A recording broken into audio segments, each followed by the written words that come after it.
Is racism just turning into a popular headline? So the reason why we're bringing this up is because over the past week or so, there's been a lot of media coverage about Piers Morgan and what happened on his show with him leaving his own show, essentially. And then following that, Sharon Osborne and the whole production of the talk being halted because of drama that ensued from that. What happened on the show, The Talk, was they were covering all the issues with Piers Morgan and walking off of his show in England called Good Morning Britain. Good Morning Britain. And Sharon Osborne, who is one of the hosts of The Talk, happens to be very close friends with Piers Morgan. When everything was coming out about all the uproar about what he had allegedly said on his show about Meghan Markle and Harry's interview with Oprah, she had tweeted out in support of Piers Morgan, stating that she stood with him throughout all this. And when she was on the show, Cheryl Underwood, which is one of her co-hosts, who happens to be a Black woman. So the question that was asked by Cheryl to Sharon was, what would you say to people who may feel by standing by Piers gives validation or a safe haven to something he said that was racist? And following that question, Sharon was visibly taken aback and then visibly upset, and she lost it, and then here we are. Cheryl, like in this whole exchange, Cheryl was trying to explain to her that she didn't think that Sharon was racist and everything, that they'd been friends for how many years, blah, blah, blah, blah. And she was just asking a question. So later on, after the exchange, she tweeted an apology. She tweeted an apology stating that she should have been more clear in her stance, and that while she didn't necessarily agree with everything that Piers had said, she is his friend and she was standing with him in his freedom of speech. Just to clarify. And then also, she, in this tweet, apologized to her co-hosts about the exchange and how she lashed out during the entire exchange. After that, she even followed it up with another interview with another network, Entertainment Tonight, to clarify even more. And here we are again. Well, the clarification, I think, kind of does shed some light on why things went down the way they went down. Mm-hmm. Because she said that morning, when they were going to start filming, the producers had come up to her and said, do you mind talking about Piers? Because they knew that she was good friends with him. Mm-hmm. And she said yes. Mm-hmm. And then she just thought it was going to be her making a statement like, you know, Piers is my friend. I do stand by him. I don't necessarily agree with what he's saying, but la right? But when she got there, then it became a thing where she said she saw the other co-hosts had cue cards, and they started reading questions off the cue cards. Yeah. So she felt like she was being attacked, hence why she acted so erratically, basically. Yeah. Which she was a deer in headlights, she felt.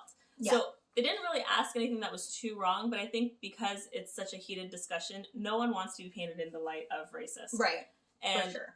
Because Piers had already been painted in that light, she thought that she was going to get that by affiliation. Mm-hmm. So I think the whole scandal scenario of this talk show episode could have been avoided by everyone if it was attentive listening again.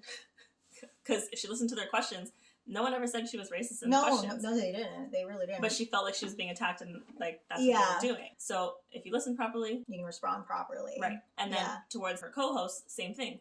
They weren't listening to what she was saying, and they still kept asking the questions that were basically, in my opinion, rendered irrelevant if you listen to what she said. And she had brought up a scenario where, I guess, previously on the show, there was one of their co-hosts, they were talking about racism as it came out.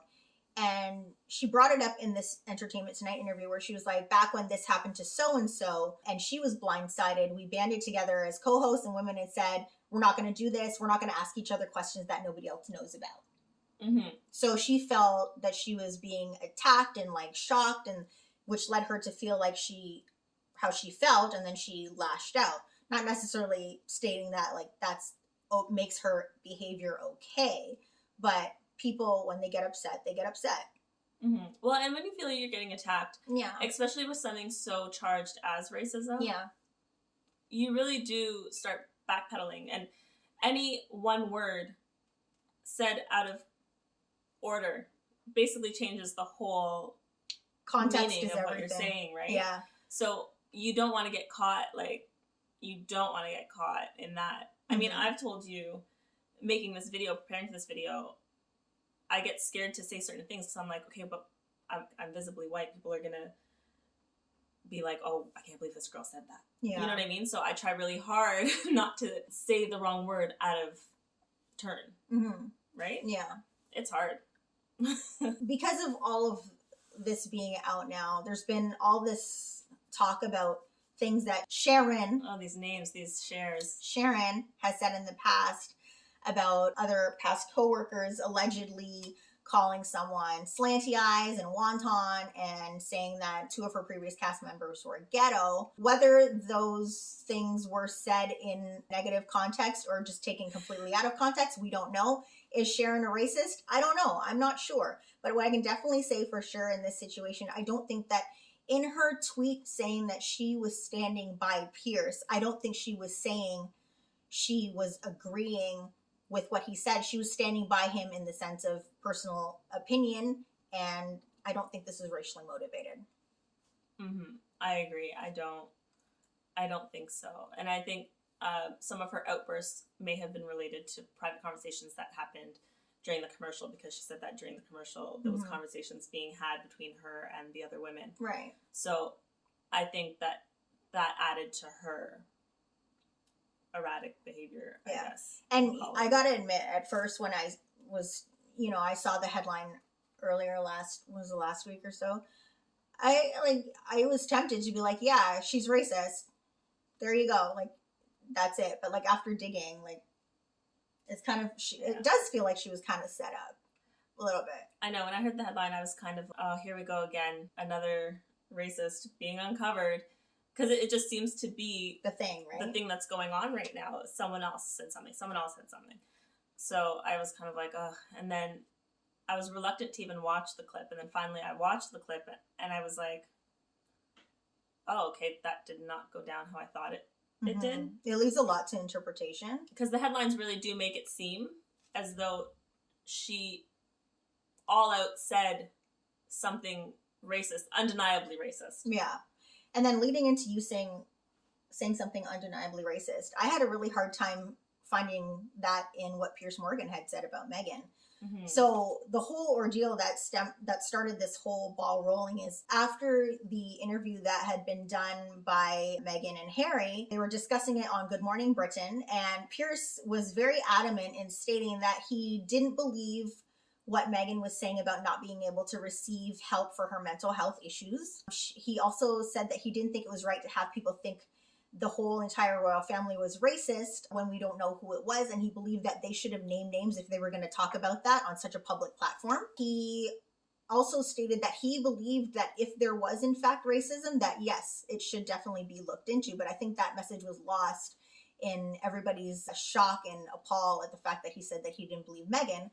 But what you also have to take into context is while there might not have been like a lasting relationship between those two, at one point there was some sort of a friendship between himself and Meghan Markle. And in the laying out of everything that happened there, where they met a couple times and then she happened to meet Harry and then she basically cut him off, he refers to her as a bit of a cut and run, and in the sense that whenever she basically uses and discards people, or she just gets moving on to like the higher so level. He thinks she's a bit of a social climber. I don't think any of those statements are racially motivated or sexist or misogynist as they're painting him out to be. I think he just doesn't like her. Mm-hmm. And she just happens to be person of color. Like I don't think that's racially motivated at all. And of course this has turned into one big media frenzy. Whether he said anything sexist, misogynistic or racist in the past, I'm unsure. I tried to find something definitive. Simone dug, like, oh my Simone God. Almost, like, not to say that you want to find people who are racist, but you almost wanted it to be true. I wanted it to be true because it would be like, okay, like these people are telling the truth.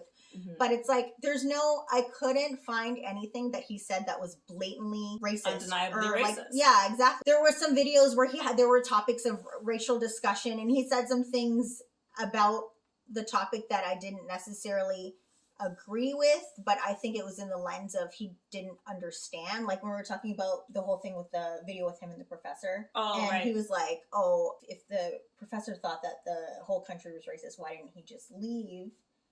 Oh, that guy was a professor? Yeah. So in that was like a whole other unrelated video, but basically in that video, I was trying to find something to say that he was racist, but the question that he asked wasn't necessarily racist. I think he was just blindly patriotic, which is the same in this scenario here with the but based royal on family. Other videos that we had watched as well. Oh, we had watched a lot of videos. Telling that the professor, well, why don't you leave? I think it was just really just a question. It was a question. Because, not charged. Because he had made it very clear to other people that, there's racism is alive and well in Britain. Maybe not as much as the U.S. or not as obvious as the U.S., but it's still alive and well. Yeah. And it's still something that needs to be addressed and needs to be fixed, right? So him saying that to that guy, I think, again, things always look worse. I'm not saying that it's always the case. I'm saying in this case, we're speaking to this. In some cases, when we see a white person tell a black person, well, then why don't you leave because you don't like it, then it really does. It depends on the whole context of that statement too, because in that video that we watched, they were having a back and forth about like why he thought this country was racist, and he said, oh, well, if this country is so racist, then why don't you leave? It was, just a question.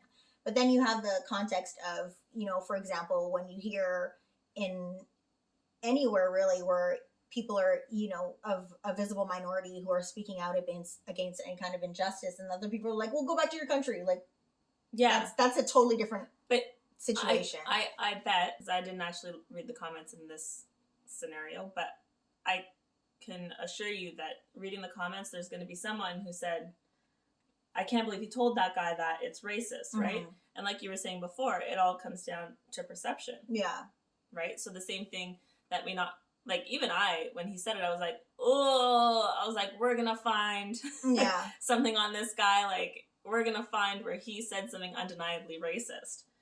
And again, we did it, but I thought we would for sure. I was scared to even say anything to the contrary because I was like, we're gonna find something. In my search of trying to find some sort of video to prove that Piers Morgan is racist or misogynistic or sexist, I came across this video of him on Good Morning Britain. They were having a panel discussion with an artist of some sort and another person talking about a performance that was done on Britain's Got Talent. And there was a dance that was performed, which was a dance to kind of demonstrate all this stuff that's been going on the year 2020. Yeah.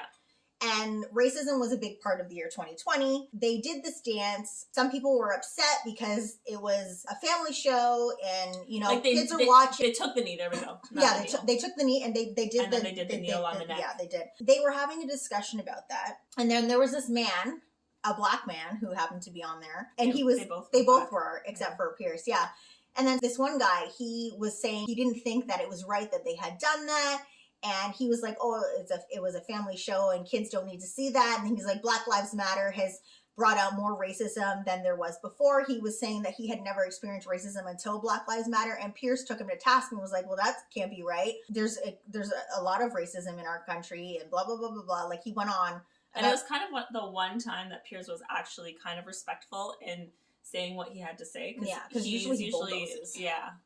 So that's also something to be said to the issue. Yeah.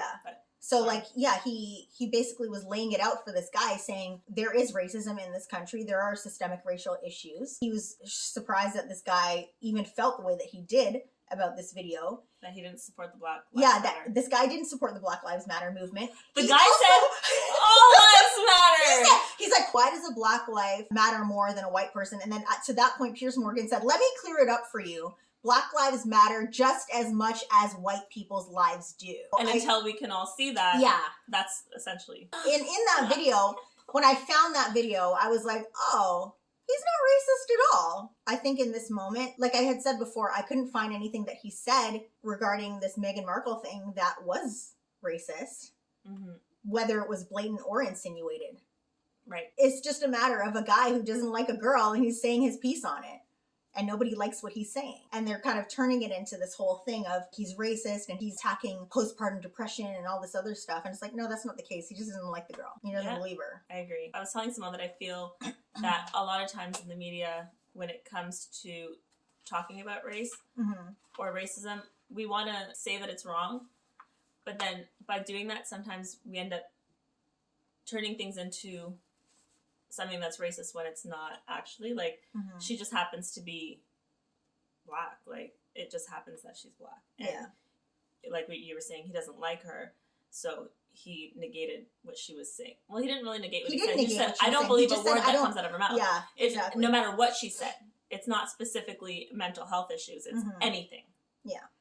And then that was Cheryl's thing that she was saying to Sharon was, well, then he's negating what Meghan Markle's saying, and he's negating the claims of racism. But in reality, at no point did he say that she never experienced racism. He just said, I think she's a liar about her whole everything in life. Right? And he, he did, as I mentioned before, he did go out of his way to say that if there was, in fact, a racial issue, it definitely should be investigated. Mm-hmm. But he just doesn't believe her. Right. And again, where I always say, and I've said it in probably like 5 of our videos, attentive listening is a huge thing, right? Because, again, here we are, people are saying one thing that someone else said when, in fact, they never said that. And because someone is accusing someone of saying something, then we're creating that narrative that they did. Racism has happened in this one scenario where it actually didn't. And then we take away from the real acts of racism that come up that really need to be addressed. Yeah. And we're basically tiring people out with these headlines about racism. Yeah. Right? Like, you can... No, for sure. I agree with you, because there's no reason for this to be about racism. Like, I don't see it. As someone who is Black, like, I don't see it. And I wanted to see it, but I couldn't see it. It's been all over the news for basically like almost 3 weeks now, this whole Piers and Sharon, well, the Piers thing, and then the Sharon thing's been like 2 weeks. So it's just taking up a lot of space. And then not to mention the fact that, and it's not real. Like, well, no, I can't say it's not real, but these 2 events that are taking up so much space are specifically 2 events that aren't racist. They're not racist, yeah. Right? And then again, there's things that are being overshadowed because these celebrities said something. Well, I'm sure police brutality is still going on down in the States or even in Canada, like everywhere. Mm-hmm. Right? There's so much bigger issues of racism that are going on that people aren't getting the job that they deserve. People aren't getting the raise they deserve. They're not getting the houses that they want. Right? There's a lot of things that are injustices that are going on right now related to racism that we're missing because we're so focused. Every news outlet, all the entertainment things are basically inundating the news feeds with, oh, this person's racist, that person's racist, oh, this person said in 2009 that blah, blah, blah. Yeah, and then we start digging stuff up, and it's like, at what point do you not have to apologize for something you said in the past during a time where it may have been acceptable to say that? Not that it was right to say it, but it was socially acceptable, because we live in a day and age where nothing is socially acceptable anymore. And then there's the thing about people taking things that people say and not giving the whole context of the story, right? Like, you can just, like, going back to the whole slanty eyes thing, like, I don't know why she said that. It never says exactly what she said. Sharon. And we don't know that they weren't at a party and they're actually friends, or they were friends at the time, and there was some kind of joke going on, or some sort of back and forth. We don't know. Was socially acceptable between the 2 of them because that's the relationship they have. Like, I'm sure there's a lot of stuff I say to Simone that in the end it is racist, but she knows that I don't mean it with ill intent, and we laugh and we joke. The same way. Like, she says stuff back to me, right? Yeah. So it's not. I don't know what to say to that. Like, context is context key. Is everything. Context is key. There we go. So what do you guys think? Do you think that Piers Morgan, what he said was wrong? Do you think he's racist? Do you think he's not racist? Do you think that this is just another media ploy to distract from the real issues that are going on regarding racism? Let us know in the comments. Like. Bye. Bye.